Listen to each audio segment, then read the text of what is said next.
Tres cosas rápidas. Primero, a la lista que tú hacías de las dimensiones internacionales, me gustaría subrayar una vez más que en la que tú mencionas, y estamos totalmente de acuerdo, comercio de armas, papel de las multinacionales, industrias extractivas y políticas económicas, Fondo Monetario, Banco Mundial, etcétera, que se han impuesto en colaboración o imponiéndole con determinados mecanismos a las élites locales. Quiero subrayar otra vez que ese cruce entre corrupción local y corrupción internacional en apoderarse de recursos y sacar los recursos a través de fuga de capital es realmente muy grave. Y es uno de los temas, yo creo que es muy fundamental que el mundo académico, el mundo de no gubernamentales lo asuma más y trabaje sobre esto. Porque objetivamente estamos hablando de recursos que estos países pierden. Después podemos debatir cómo los utilizarían, pero inicialmente los pierden definitivamente para poder usarlos para sí mismos.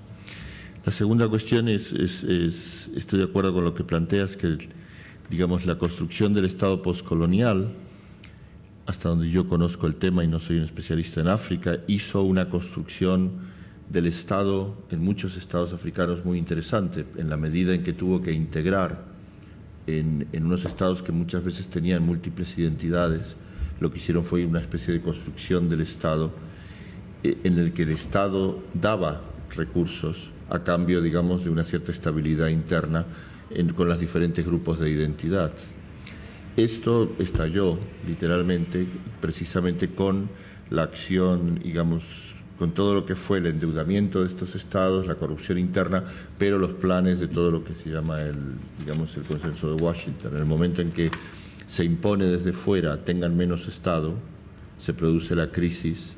Recuerdo haber leído algún estudio en el sentido de que se trazaba una línea como en estados como Liberia o Sierra Leona, quien había sido hasta entonces un funcionario del Estado, quizás relativamente desocupado, se transformaba en miembro de un grupo armado, porque perdía todo lo que antes de alguna manera recibía por un cierto pacto con el Estado. Por lo tanto, yo estoy totalmente de acuerdo contigo en que es necesario, creo que ha habido todo un ciclo de analizar factores locales, y comparto totalmente contigo lo que dices de que hay una tendencia y que se ha reforzado esa tendencia precisamente desde el 11 de septiembre del 2001 en poner toda la maldición está en los estados frágiles y en las élites locales y en la falta de estructura de la sociedad, y que estas sociedades son o capturadas por Al-Qaeda y entonces pueden transformarse en sitios para el terrorismo, o sencillamente nos traen miles de dolores de cabeza, como mencionaba Jesús, desde la inmigración, o sea, todos los males que existen, y cuando existen incluso cosas terribles como la violencia sexual, pues es un problema de estos países. Por lo tanto, el poder mirar es lo que tú llamabas la extroversión, quiero decir, mirar esos otros factores que son interesantes de verlos en toda su dimensión legal e ilegal, porque ahí hay una serie de redes, digamos, internacionales que no son ilícitas, o sea, que son en principio, tú señalabas el comercio de armas, pero está aceptado. En los últimos años hemos visto muchas veces en los periódicos cuando se acusa a las empresas del petróleo, por ejemplo, u otras, de corrupción, de actuar y de corromper en África, y se defienden diciendo, bueno, porque es una práctica normal. O sea, es que lo tenemos que hacer porque si no, no podemos operar ahí. Quiero decir, eso no es una justificación para operar de esa manera. Y esto va con lo último punto que tú mencionabas, que es a quién responden las élites. Efectivamente, una de las perversiones del sistema de ayuda internacional es que las élites responden a los donantes y no a su propia población. Y que la propia población tiene, en algunos países tienen más mecanismos, en otros menos, de poder de alguna manera criticar cómo los gobernantes usan la ayuda y cómo es la ayuda que se le da a los gobernantes. O sea, sin duda son todos campos que deben ser investigados más a fondo, y yo pienso que ese sería un salto interesante en el sentido de que tanto el mundo no gubernamental como el mundo oficial, incluso digamos el mejor intencionado, tiende a mirar necesariamente hacia los países con los problemas. Y o a criticar que un poco lo que son todos estos conciertos del Band Aid y los conciertos de rock y Bob Geldof, no se hace suficiente. Pero el discurso de no se hace suficiente no es suficiente. Ese es el problema de Bono o Bob Geldof. O sea, el problema no es no hacer suficiente, el problema es qué es lo que se hace. Y ahí comparto totalmente contigo que hay que hacer y dedicar más estudios a cómo se hace, incluso en un diálogo que puede ser crítico y no necesariamente totalmente negativo de lo que hacen los gobiernos. No es cuestión de todo lo que ustedes hacen está mal, sino a trabajar sobre nuestras propias sociedades, para resumirlo en 2 palabras. Muy bien. Óscar.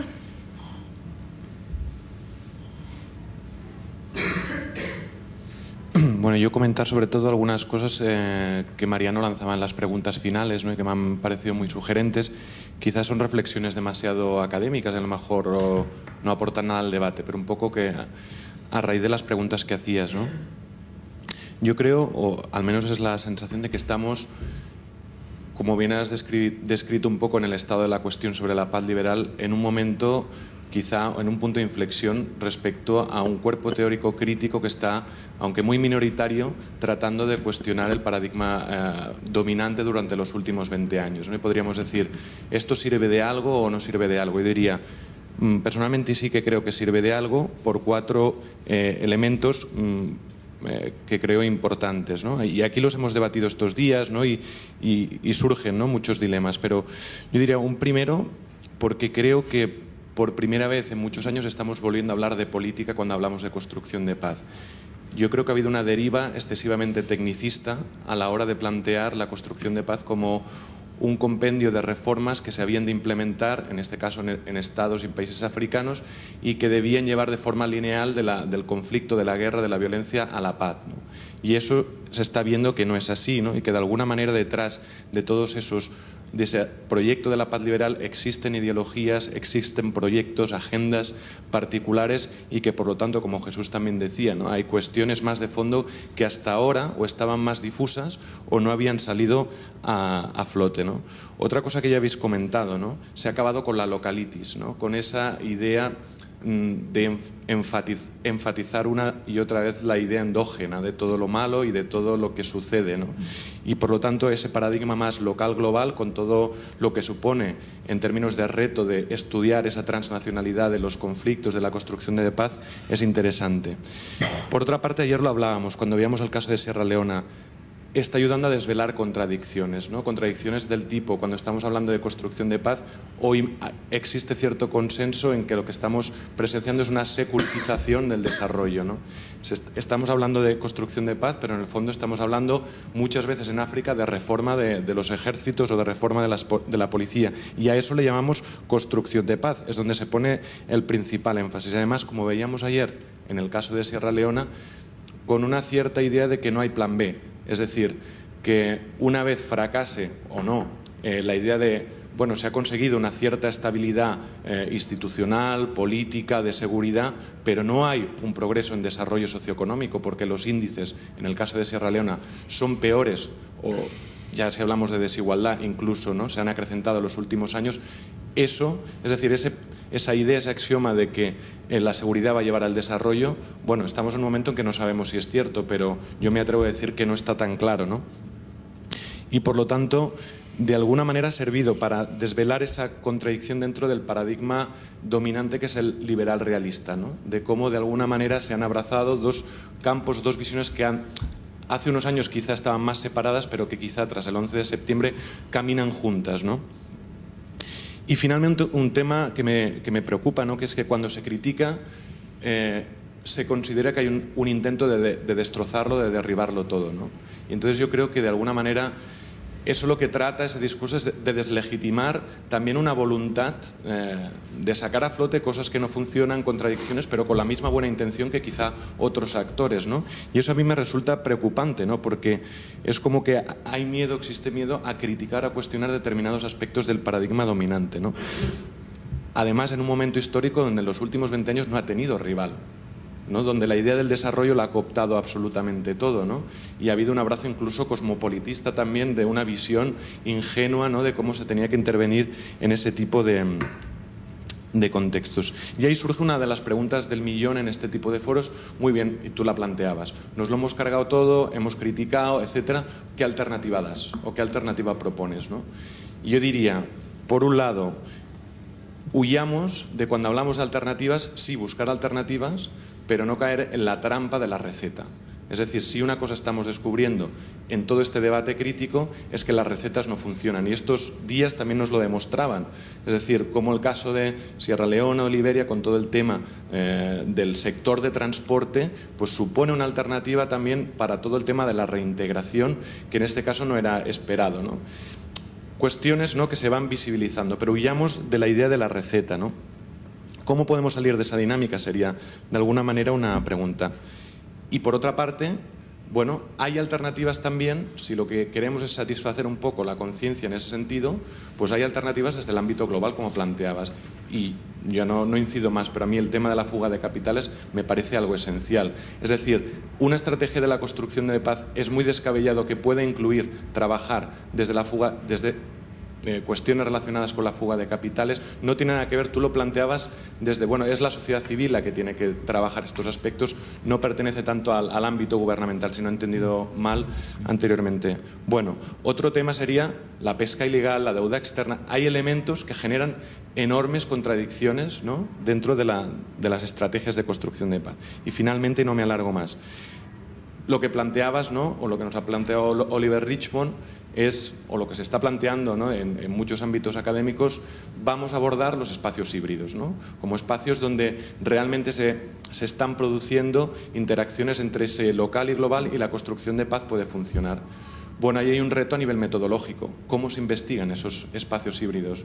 ¿Cómo lo hacemos? Es decir, cómo realmente podemos convertirnos, como decía Sara Pantuliano ayer, en facilitadores de procesos que funcionan, que son interesantes, que salen de abajo arriba y que son híbridos, ¿no?, que parten de ese. ¿Cómo metodológicamente lo hacemos, ¿no? Y otro de los casos, y acabo con esto, que salía en ese sentido es, dentro de esa metodología, la idea de centrarnos, es decir, permanecer en el estudio de casos. No en la idea, yo creo, de establecer teorías, comparaciones, que también ha sido otra de las dinámicas constantes, ¿no?, en los últimos 20 años, de dentro de esa investigación para la paz o de la construcción de paz, establecer grandes teorías, grandes recetas al fin y al cabo, sino permanecer. Es decir, lo que nos están demostrando los antropólogos es que la persistencia y el estudio de un caso concreto desde el terreno durante muchos años da frutos, porque realmente podemos aportar algo si se sabe lo que está pasando.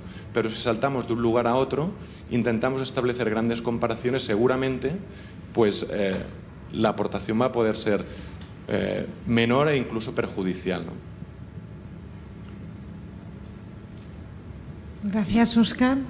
Comento, no voy a hacer lo de antes, que volver a decir que estaba de acuerdo. Solo dos temas muy rápidos. Primero, sobre lo que dices de la securitización del desarrollo. Evidentemente, este es uno de los riesgos más fuertes y de los problemas más grandes que hay, no solo en las operaciones de peace building en África, sino en general, que es mucho más fácil y más rápido adiestrar policías o adiestrar ejército, por ejemplo, que formar el sector de la justicia. Y es mucho más visible, incluso como donantes, comprarles motos, coches, sistemas de radio, eventualmente armas, en nombre de estamos garantizando la seguridad de los ciudadanos, que por ejemplo un sistema, digamos, razonable y humanitario de justicia